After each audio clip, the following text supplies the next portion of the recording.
अमित शाह के साथ हमारा बिहार में लुलू लुलू चल रहा था या इलू इलू चल रहा है? ये क्या बात है? जहां हम लड़ते हैं वहां पर इनके साथ इलू इलू, वहां पर लुलू लुलू। अरे कि पॉलिटिकल पार्टी है, कोई मजाक है? हमारी जो स्ट्रेंथ होगी, हमारा जो फैसला होगा, हम उस पर लड़ेंगे। अगर आप इसका मतलब यह है कि इन्हें 13 जीते और AIMIM ने सिकंदराबाद में 9 जीते, तो हम तो सिकंदराबाद पार्लियामेंट कॉन्स्टिट्यूंसी में 9 MIM के कॉर्पोरेटर्स जीते, TRS के 18, बीजेपी के 13। अब हैदराबाद में आ जाइए, हैदराबाद पार्लियामेंट सेगमेंट में हमने 34 सीट पर लड़े और 33 पर हम जीत गए, 10 पे बीजेपी जीती। तो ये कौन सा बीजेपी बात कर रही है? अरे भाई, आप 150 पे लड़े, हम लोग 51 पे लड़े। सुधांशु जी, अगर हम लड़ लेते 70-80 तो शायद मैं समझता हूं कि मुझे लड़ना चाहिए था। तो क्यों नहीं लड़े सर? आपको तो अंदाजा होना चाहिए कि अमित शाह जी कह रहे थे TRS के साथ आपका इलू इलू चलता है। आफ्टर थॉट आपसे। हाँ मैडम, हमारा तो हाल ये है ना कि अमित शाह के साथ हमारा बिहार में लुलू लुलू चल रहा था या इलू इलू चल रहा है? ये क्या बात है? जहां हम लड़ते हैं वहां पर इनके साथ इलू इलू, वहां पर लुलू लुलू। अरे कि पॉलिटिकल पार्टी है, कोई मजाक है? हमारी जो स्ट्रेंथ होगी, हमारा जो फैसला होगा, हम उस पर लड़ेंगे। अगर आप इसका मतलब यह है कि जो बीजेपी 48 जीती, तो क्या बीजेपी को शिकायत मुझसे है कि मैं ज्यादा सीट नहीं लड़ा?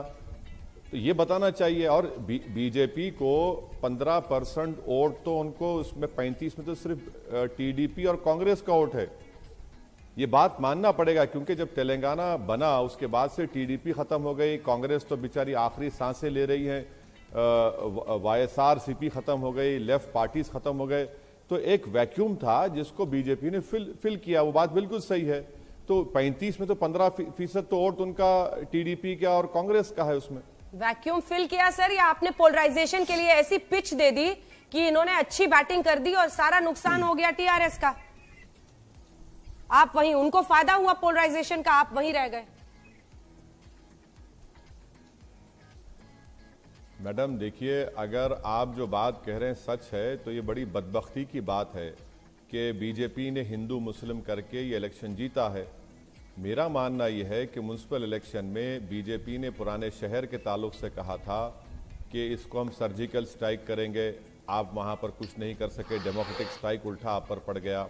बीजेपी ने यूपी के मुख्यमंत्री को बुलाया, जिस वार्ड में वहाँ पर 3 वार्ड पर MIM ने कामयाबी हासिल की। अमित शाह को आपने कहा था कि 4 मीनार में बुलाया, घासी बाजार डिवीजन हम बीजेपी से जीत गए। तो ये बात समझने की ज़रूरत है कि यकीनन TRS को अपना इंट्रोस्पेक्शन करना पड़ेगा, और मुझे यकीन है कि KCR बड़े लीडर हैं, सगेशियस लीडर हैं, वो इंट्रोस्पेक्शन करेंगे। मगर बहुत ज़्यादा आप लोग क्रेडिट दे रहे हैं बीजेपी को। 150 सीट लड़े हैं, 150 में 48 पर जीते हैं, और ये एक वक्तिया कामयाबी है। मैं आपको इसलिए कह रहा हूं मैडम कि निजामाबाद म्युनिसिपल कॉर्पोरेशन, जहां पे बीजेपी का MP है, वहां पर बीजेपी का मेयर डिप्टी मेयर नहीं है। 10 महीने पहले इलेक्शन हुआ। करीमनगर म्युनिसिपल कॉर्पोरेशन, बीजेपी का प्रेसिडेंट है, तेलंगाना का MP है, वहां पर बीजेपी का मेयर डिप्टी मेयर नहीं है।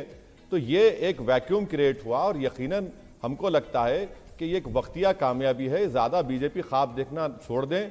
ये हैदराबाद एक कॉस्मोपॉलिटन सिटी है, तेलंगाना मेनलैंड में तेलंगाना की एक रीजनल फीलिंग है, और बीजेपी एक नेशनल पार्टी आकर रीजनल फीलिंग का असेंबली में मुकाबला करेगी, तो ठीक है, देख लेंगे वो भी क्या होता है आगे जाके 2023 में। यूं ही ख्वाब सजा लिए 2023 के सुधांशु जी? देखिए, मैं ये कहना चाहता हूं, जो हमको उपदेश दे रहे हैं, हम तो बचपन से सुनते आ रहे हैं, सलाउद्दीन ओवैसी जी के जमाने से, कि हैदराबाद पे तो टोटल कंट्रोल इनका था, और आज अपने मुंह से बोल रहे हैं कि हम पूरे हैदराबाद में लड़े।